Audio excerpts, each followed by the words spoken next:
Okay. So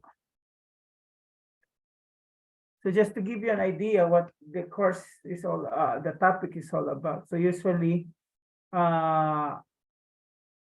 question which pertains, will a reaction occurs as answered by what? Thermodynamics. And we discuss it in your module 5. Okay. The exo and the endothermic thing. Now, the next question that you will ask, if the answer to this question is yes, is how fast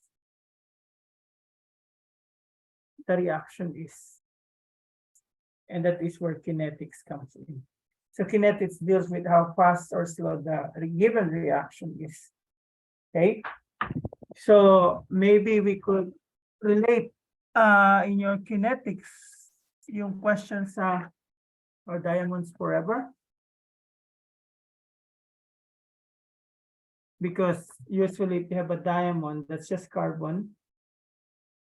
And there's a chance that it will be degraded to form graphite.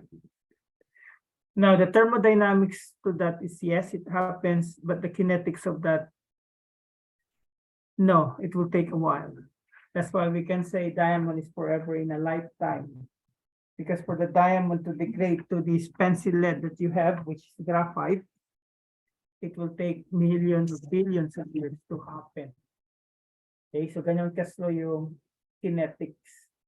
So in this module, we're going to talk about terms na makikita natin doon sa tinatawag nating kinetics. So usually, whenever we have a reaction, we have what? A, that serves as your reactant, decompose to give B. And if we're going to monitor them, ano ba naman yung tabingi? Talaga umakaan straight. So usually what happened to A with time? So initially you have a certain amount of A, so with time, it will what? Decrease. And then B on the other hand, initially you don't have it as A decomposed, it produced B, so after some time, it what we call increases. Okay, so if you're going to look at the rate here, so we could say the rate here is just equals to what? The change of B over change in time. So that's what we call the rate of the reaction or reaction rate. Okay, the same thing here, but the only difference is you put a negative. Why do we put a negative before for a reactants? Anyone?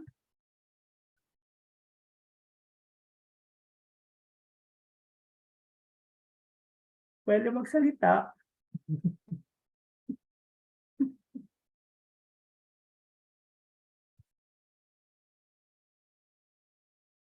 Why? Why do you think you put a negative? Because if you're going to look at initially here, the final concentration, if you have a reactant, is lower than the initial concentration, giving you a negative value. And you cannot have a negative value for a reaction rate. So that you're going to multiply a negative value with a negative to give you a positive value. So that's the main reason that you have there.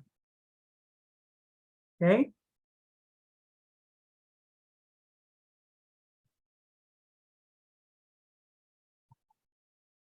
So yun lang yung reason kung bakit meron kang tinatawag na negative, if you have what we call the product, you multiply it with a negative sign. It decreases with time. Unlike the product, it increases with time. So usually, yung delta dyan, that is just change in time.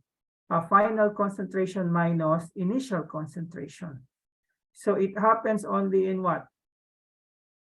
Wherein the final concentration is higher than the initial concentration. It happens only in your product. Okay?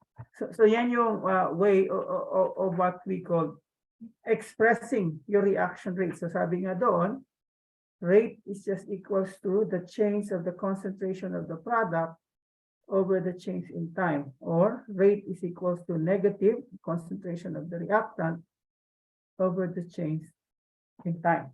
Now, we can also use term. So, meron kang average, meron kang instantaneous, at meron kang tinatawag na initial rate. Now, all of them pertains to this one. Okay? Concentration of B,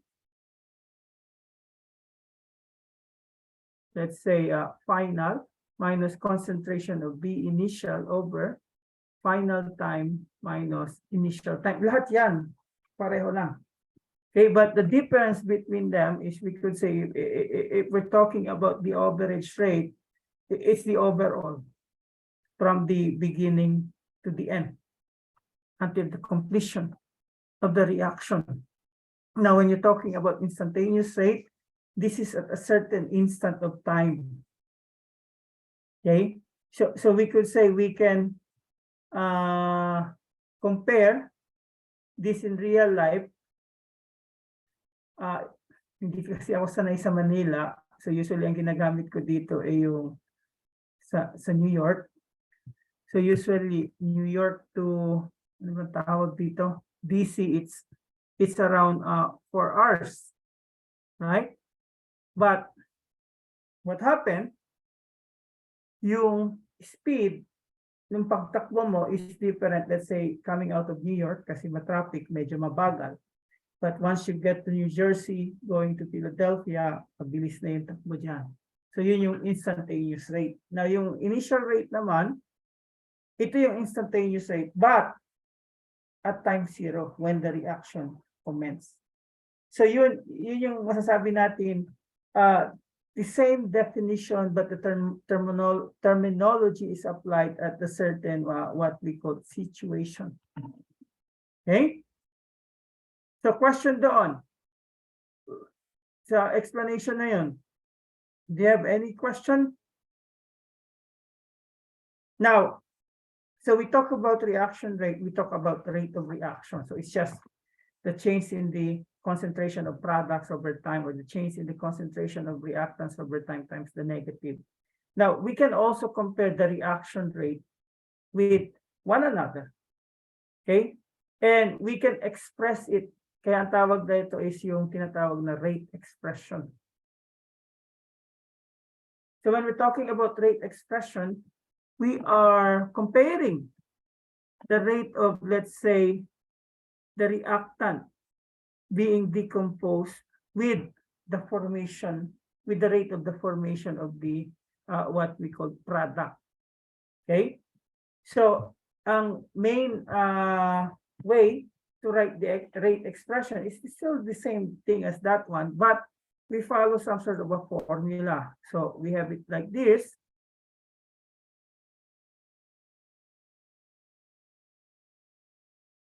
So the capital letter there are the reactants of the products. The small letters there, those are the stoichiometry.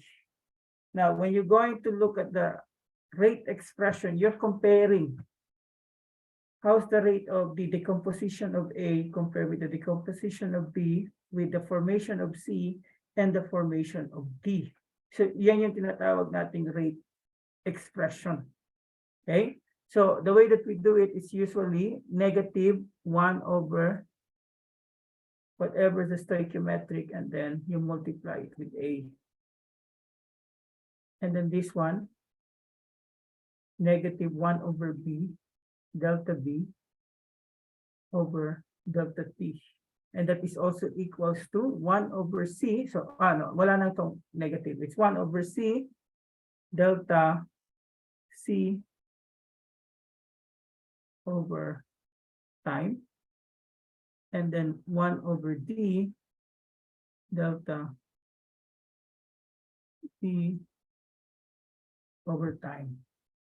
So we're trying to determine gaano yung relationship ng rate ng decomposition of the reactants doon sa formation, rate of the formation of the product. Clear ba yun? Plus? Yes. Yung iba?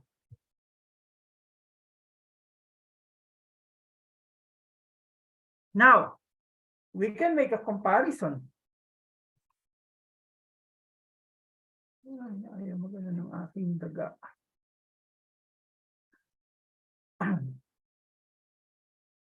So let's say, meron ako yung ammonia. So N2 plus H2 producing NH3. So if you're going to look at this is how, ay mali, ito yung tatlo, ito yung dalawa. So how do I compare the reaction rate of each of the species in a given reaction? So let's say yung delta N2 ko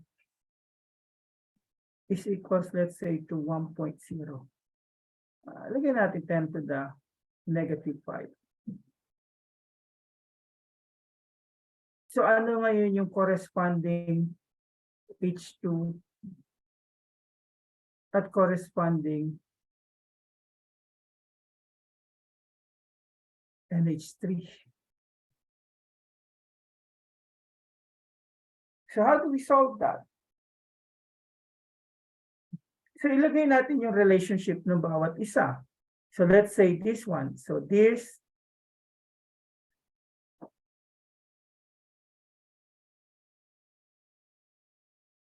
tama?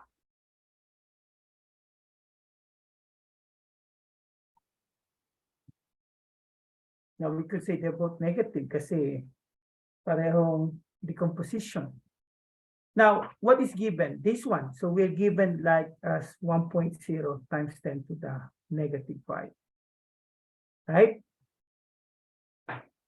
So ano ngayon ang equivalent nito sa delta H2 over delta T?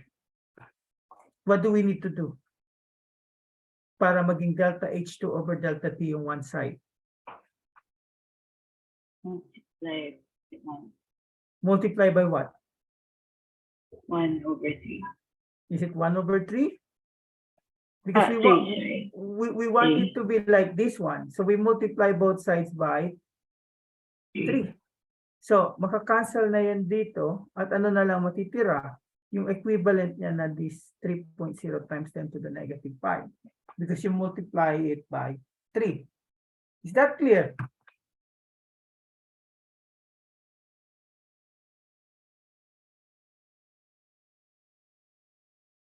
Tanong.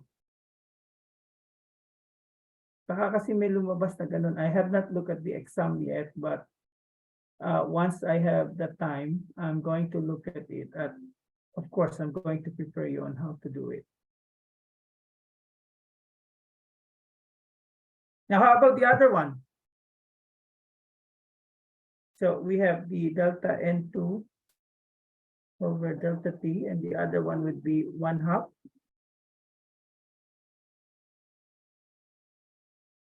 So ano ngayon equivalent ng delta NH3 over delta T? You multiply also both sides by, so remember this is 1.0 times 10 to the negative 5. So you multiply both sides by what? 2. 2. Now you ask bakit 3 dito? We want it to cancel the 1/3 para maging delta H over delta T, because that's the rate or reaction rate that we want. So if you multiply this side by 3, you multiply also that side by 3. But it happens, may value na yung delta N2 and delta over delta T. The same thing here. So if you multiply this by 2, you multiply that also by 2, giving you this one as equals to 2.0 times 10 to the negative 5. Analyze. Habang nakuha ako tubig.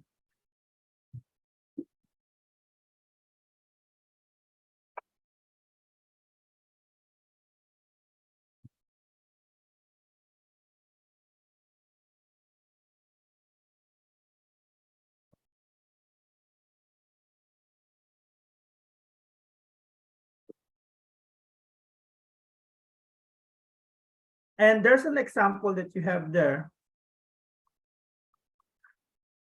Just want to make sure. Alam niyo yung dinidiscuss ko dito. There's an example that you have there here. See that?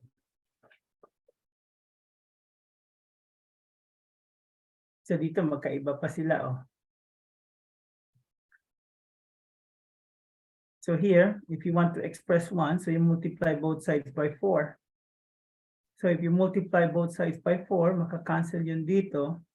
Tapos, ang mangyari, ito yung makukuha ng thing. Kaya lang ha, baka may message na.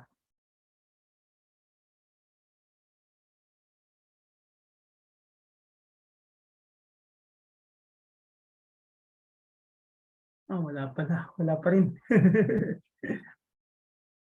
So just like us, meron din kami group chat mga instructor. So, try to what we call go over those things. Wala akong short video niyan. But if ever something come out during the exam, ganito mangyari. Kapag may nakita ko ng exam and I see that I need more examples, I'm going to let you know. I'm going to what we could do the video and let you know. Okay? Klaro ba? Now, the next one that we have is factors affecting reaction rate. Okay? So, meron daw ditong 4. The nature of the reactants, the concentration of the reactants, temperature, and presence of the catalyst. And I want you to look at what we say, yung link ng materials na meron kayo, especially this one, meron ditong parang simulation. So in this simulation, you could say, we run the reaction here, so this is the control, right? Now look at some of the factors that they have. Tingnan mo anong mangyayari compared dun sa control. Let's say the temperature. So if we increase the temperature, look how it's different from the control. The reaction rate is higher. Now, if we decrease the temperature, teka, kita nyo ba? Tapos kita nyo yung ano? Okay, kita. Kasi kanina, ang haba ako na hindi pala kita eh. If I decrease it, look what happened. Run the reaction. So it is lower. Okay, so that's just one factor. So the next factor that I have here, surface area. So ano itong surface area? Kapag mas maliliit sila, mas malaki yung surface area, anong effect noon sa reaction rate? We can look. So it's higher. Now, kapag malalaki yung surface area nila, there's a decreased reaction rate. Okay? Kasi mas malaki yung size, so the surface area is lower. And then another one, we have the concentration. Okay, so if you increase the concentration, mas maraming chance na magko-collide sila, mas mataas yung reaction rate. So pag konti naman, ganun din yung nangyayari. Mas mababa. Now, catalyst on the other hand, this is what? A material that you add to make the reaction faster. So if you have a catalyzed reaction, usually, okay, you have a faster reaction. So I want you to make use of this material. So if we're going to look at some of the factors doon sa readings na nilagay doon from LibreText. So andiyon yung nature of the reacting species, yung state of subdivision of the reactants. So this guy, this is the advisor of my colleague at Pace University. Ang ginagawa niya is just look at the elements in the periodic table. So pinapakita dito yung reaction ng cesium with water in slow motion and how the state of reactants particle size affects the reaction rates.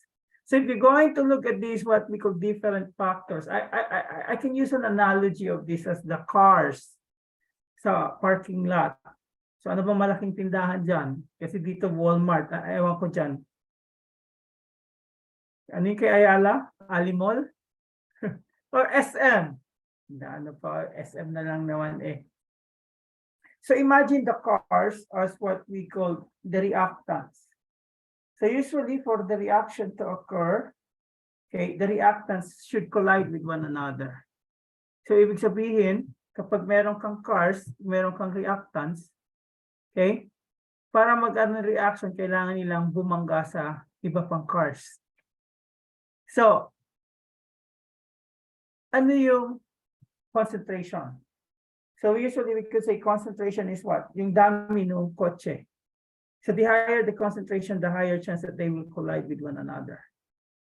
Okay, ganun yung ibig sabihin ng factors affecting the rate of reaction.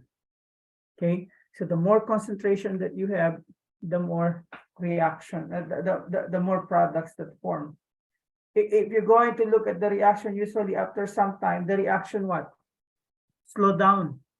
Kasi konti na lang yung reactant niya. Okay? Now, usually, makikita mo naman kahit konti yung reactant niya, yung rate constant niya pareho pa rin. Now, temperature on the other hand has something to do with the speed of the car. Okay? So the higher the temperature, the faster the car, what we call run.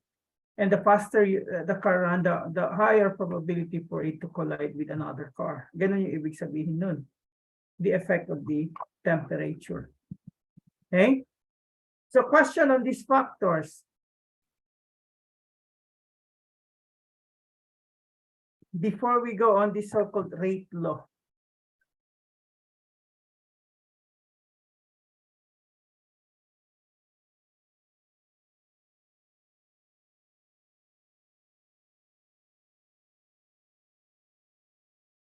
So if we're going to look at what we have discussed, we have what? The reaction rate. So it can be like this over this, or we could say B over delta T, or 1 delta A over delta T. Now, if we have the expression, it could be 1 of A times delta A over delta T, or 1 over that one, 1 over B, if in case this is what we call the products over delta T. But when we go with rate law, it is different. Nandun pa rin yung rate on one side. But in addition to that, you take into consideration now the small k, the rate constant. Okay? And in addition to the rate constant, you also have to take into consideration, let's say, one of the product raised to a certain power. And then another reactants, not product, reactants raised to another power. So in the rate law, you only consider the reactants. Walang product. So you consider in the rate law, what's the effect of the concentration of the reactants to the initial rate. Okay. Now, you're going to get this, what we call rate law experimentally, especially the value of your X and Y. Okay. How do you get that? So usually you have 3 sets of experiment wherein you vary the concentration of A and B and look at the initial rate. So for instance, okay, you have a concentration here around what? 1, 2, 2, and this one you have 1, 1, 2. And then you're going to look at the rate that is happening here. So I could put it 10, and this one is 20, and this one is what we call 80. So how are you going to get the X and the Y value? So if you want to get the X value, you have to use a changing concentration of A while concentration of B is constant, and you can apply it here. to get X. So how do we do that? So you could look what happened if you change the concentration, what happened to the initial rate? So this is what? 2 raised to the X equals 2. So what will be the value of X for the statement to be true? 1. Okay, so you put it like that. So you could say A is first order with respect to B. And then you repeat it with B. Now this time you're going to look at changing concentrations of B while A has the same concentration. So you do the same thing here to Y, okay?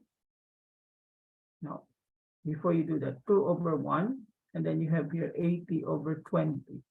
So you have here 2 over Y, and this is equals to what? 4. So what is Y for the statement to be true?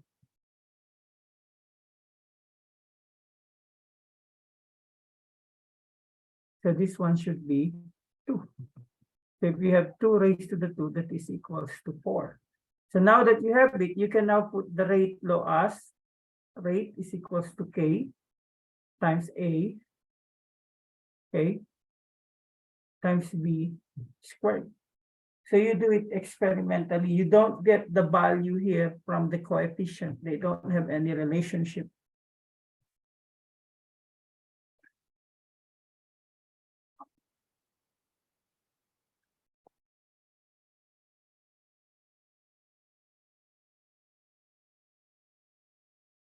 Now what happened? Let's say I put this one as 10. Ano na ngayon yung rate law?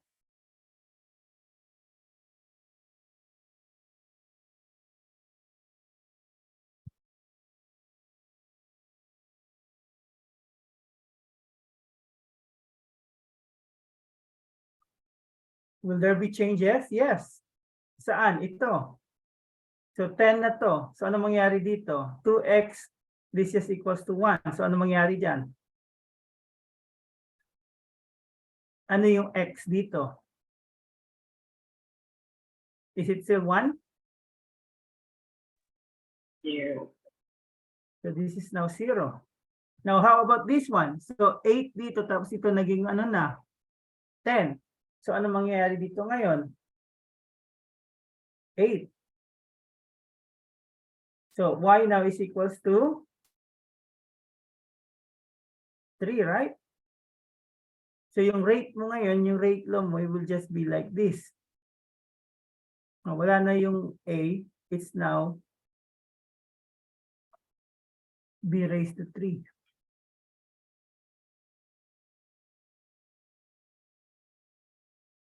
Now, what is common with the reaction rate tsaka rate law? Ano yung common sa kanila? Kasi ito yung intro natin sa integrated rate law. So yung common sa kanila, you have what? Both the rate, right? So pwede mo ilagay dito as this.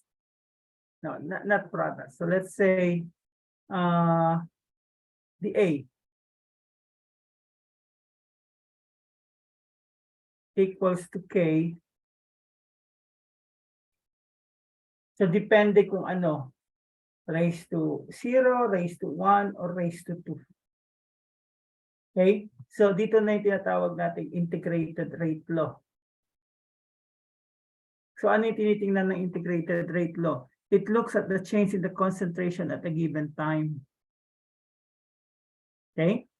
So meron kang tatlo integrated rate law. Yung 0 order, first order, tsaka second order. Now the question, how are they different from one another? Usually, you look at the plot. They usually assume the y equals to mx plus b plot. So, merong mahabang discussion yan dito sa module. So, if you're going to look at this, the change of concentration, so ito yun.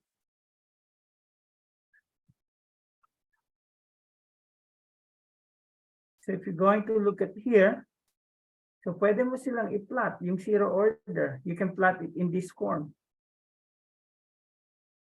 So A, in some books, that's A of T, or concentration after time, equals to initial concentration minus KT. Okay? So that is what we call zero order.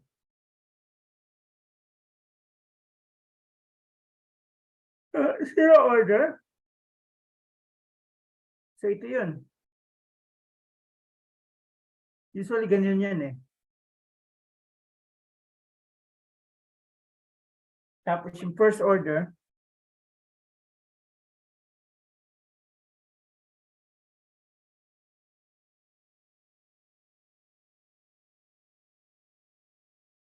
and you can rearrange this one. You can edit it like this.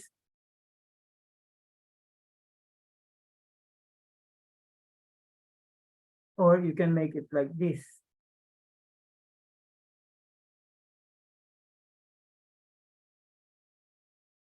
Tapos yung second order, what do you have? 1 over A equals to,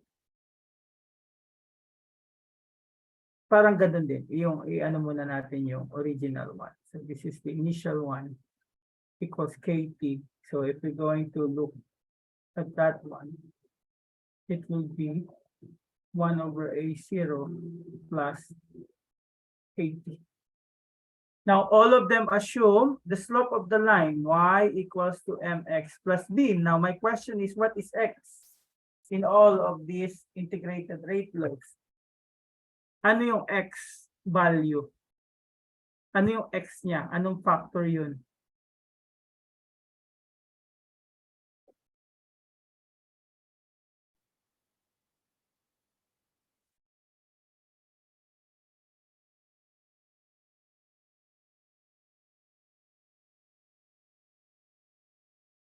Mami, teka lang ha. Just wait. We just have some emergency.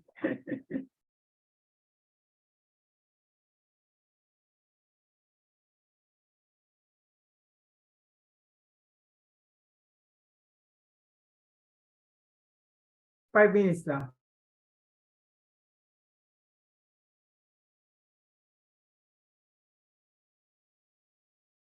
Okay. So ano yung x?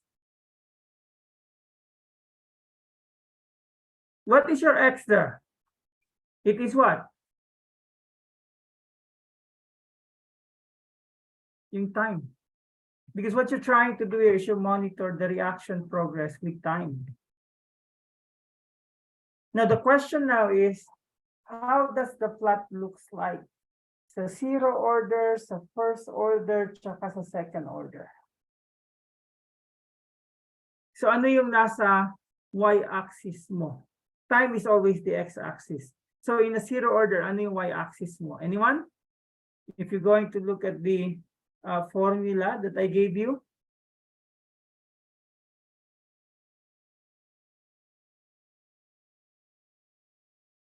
Hello?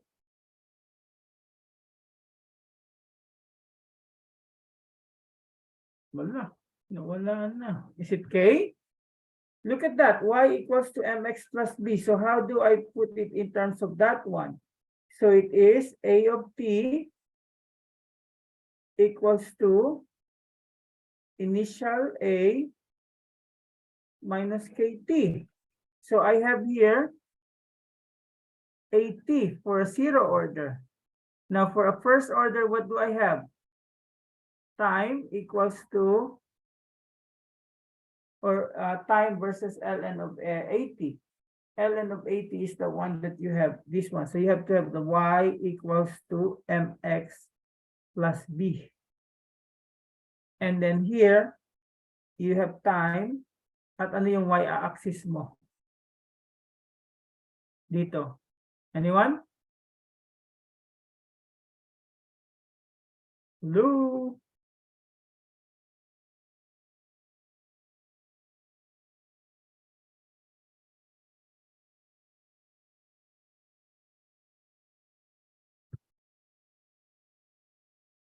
Hello.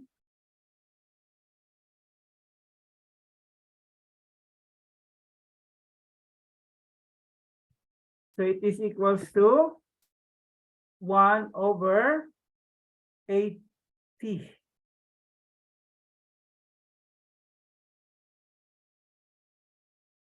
So if you're going to look at this, itong mga initial concentration nyo, yan yung plus B. Now the question, how does the plot looks like? So let's say for zero order, is the plot looks like A, B, C, D. Type your answer.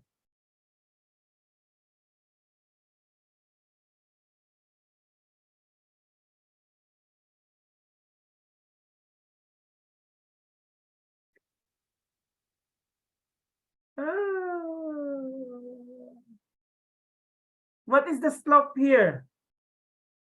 Bakit lahat C? Ano yan? Straight line lang. What is the slope here? Isn't it this one? So ano siya? Negative. So it is going down, right? Ano ko tayo sa quiz sa exam? It's letter B. Because you have a negative KT here. So negative slope. Ang slope dyan ay yung rate constant. So applying it here, ano yung graph sa second order? Is it A, B, C, or D? Usually ganun lang yun eh. Tingnan niya. So very good. It's going up because of the positive K. Now how about sa first order? A, B, C, D.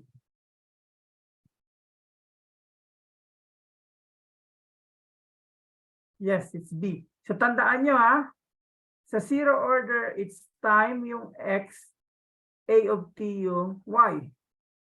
For a first order, L and A of T yung Y. Time will always be the X. And sa second order, 1 over A is always what we call the y-axis. And I gave example of a first order or second order reaction. Tingnan nyo na lang yun. So meron sa long lecture at saka sa short record video. Okay? Naubusan ako ng ano. Yun. May space pa ako. Now,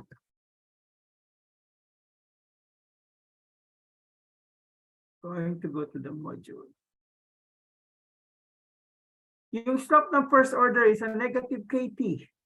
So if you're going to look at the thing here, ito yun eh. Okay, dito tayo. So kita nyo yan. Ayan o. So y equals to mx plus b. So since yung x mo ay yung time, so yung slope mo ay yung k. So here is a negative k. Zero order yan. Okay? Now, for the first order, if you're going to look at this one here, so ito yung y equals to mx plus b niya. So as you could see, the k is still negative. Okay? Now for the second order, kung meron man dito, dapat meron. So ito yung kt niya, positive na. Okay? Now, let's look at the module. So meron tanong dito sa module, the following data were obtained for the gas phase decomposition of NO2 at 300 degrees Celsius. So determine the order of the reaction and what is the value of the rate constant.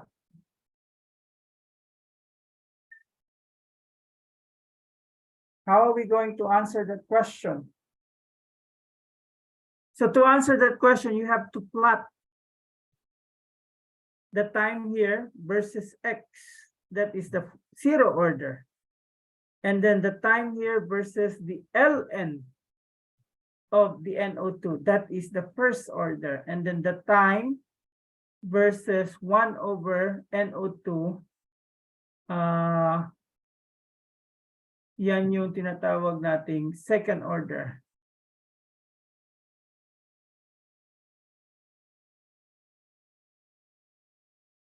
Okay, so I get it done earlier sa class ko. So this is the plot that come out.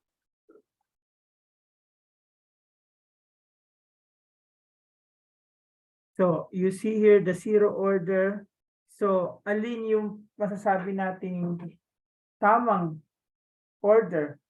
The right order is the one that is closest to 1, the R square that is closest to 1. So if it's a zero order, you have a 0.9274. If it's a first order, it's 0.9824. If it's the second order, it's 1. So what is the order of the reaction based on the data that we got there? Plinat ko lang yan. So ito yung raw data as is, and then this is, if you're going to look at this, it's ln, and this is 1 over the concentration. So based on this, this is a second order. Kasi yung R squared niya, 1. Now, ano po yung next na tanong doon? What is the value of rate constant? So ano yung rate constant? Sige nga. What is the rate constant here? Now, tingnan niyo yung graph. Tama ba yan doon sa diniscuss natin?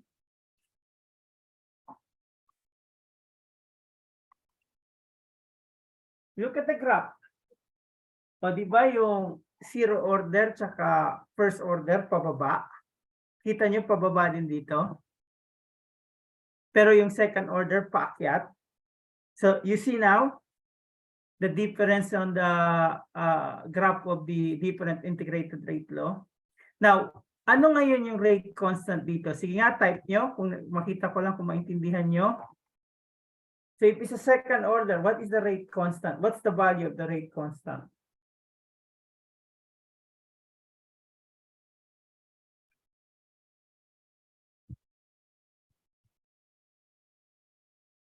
The value of the rate constant is this one. Kita nyo ba to? This is the y equals to mx plus b. So the rate constant is 0.5431. Gets?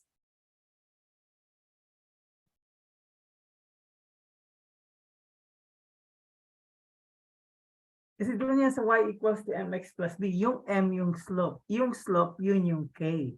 Yung k, yun yung rate constant. Kuha ba?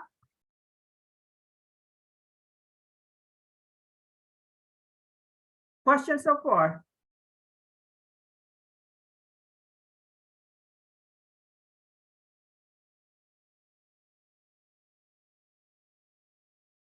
Uy, pwede na daw mag-post.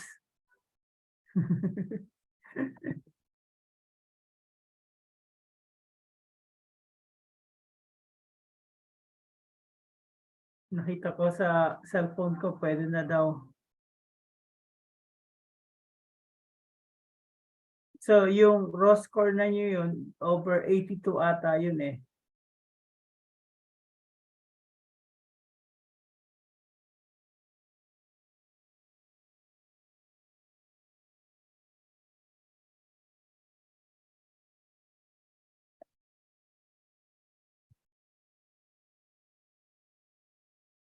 So, question. Now, yung last part dito,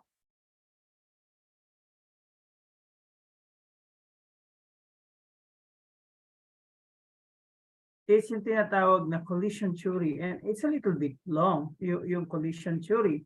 So sabi nila, yung collision, there are two conditions there. Okay? For it to be effective, one is you have to overcome this so-called minimum energy to break and form new bond. So yung tinatawag nating minimum energy, yun yung tinatawag na activation energy. Okay. And another thing that is needed is the so-called, for the effective to be successful, you have to have the so-called proper orientation. So ano ibig sabihin yung proper orientation of the collision? So for instance, kita niyo itong ano, yung carbon monoxide reacting with oxygen, molecular oxygen. So if the approach is oxygen reacting with the molecular oxygen, walang reaction. Okay, oxygen of CO reacting with the oxygen molecule. But if the collision is your carbon is the one colliding with the oxygen, molecular oxygen, you're going to form CO2. Yan yung tinatawag natin correct orientation or proper orientation. Okay? Pero hindi enough yung proper orientation lang. You have to also make sure that you have the minimum amount of energy for you to proceed to the forward reaction. Ito yung tinatawag nating activation energy, the minimum energy necessary to form a product during the collision. Okay, so how do we look at this, what we call activation energy? It's like this one. So you have to overcome that hill for the reaction to proceed. So usually at that position, nasa transition state siya. So it's either it goes to completion or it goes back to the reactant. So ito yung forward reaction, but if we're going to look at the backward reaction for this,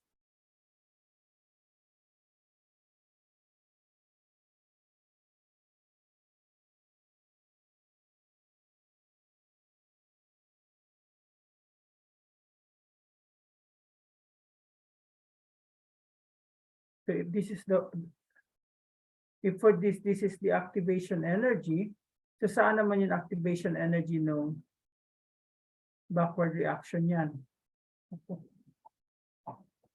Is it A, B, C? Sige nga.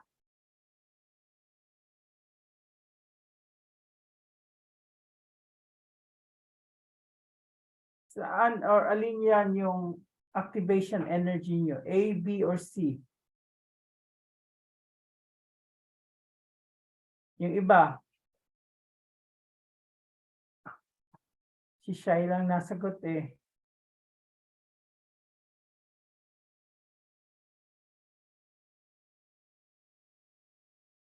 Ano, kapag lumabas yan sa exam? So, the correct answer is B. Now here, you could say, ito yung activation energy. Ano yung tawag mo dito? Sige nga. That's a thermodynamics question. So this is your